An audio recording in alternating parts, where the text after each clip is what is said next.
fait, quand j'ai parlé avec Maurice, Maurice il m'a proposé pour collaborer et il m'a dit que cette année c'est le 60 ans de l'anniversaire de Renoma et en même temps nous c'était 50 ans de l'anniversaire de la galerie à Paris. Comme Maurice c'est pour le Renoma, c'était ma jeunesse, j'ai entendu beaucoup Renoma à Tokyo et comme il y a des liaisons avec le Japon et comme nous sommes galerie japonaise.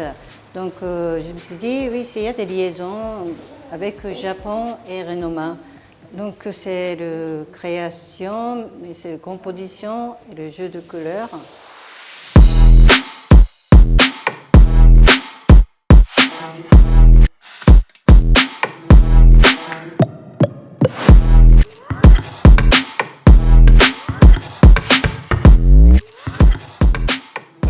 Ouais, bah, si je dois apprendre un truc très simplement, en fait, je dirais, moi je suis assez sensible à ce genre d'esthétique qui me rappelle, enfin c'est un truc de nostalgie pure, mais qui rappelle beaucoup un certain production design des années 80 dans le cinéma.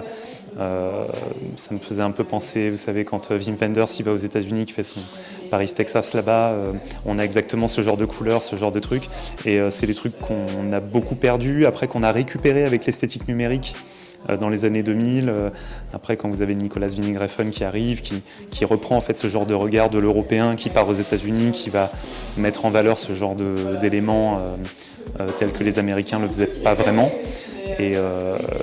Mais finalement, je trouve qu'en voyant ce genre de travail, ça nous rappelle à quel point le grain d'origine est irremplaçable. C'est très vivant et ouais, je vais dire, c'était peut-être ça la vraie subversion à une certaine époque, même si aujourd'hui on ne va pas forcément le lire comme ça.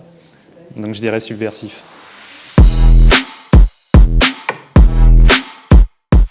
J'ai une préférence pour tout ce qui est collage, donc c'est vrai que celle qui est juste là me plaît plus. Je ne sais pas son nom malheureusement, mais oui, je suis plus sensible à tout ce qui est texture, collage.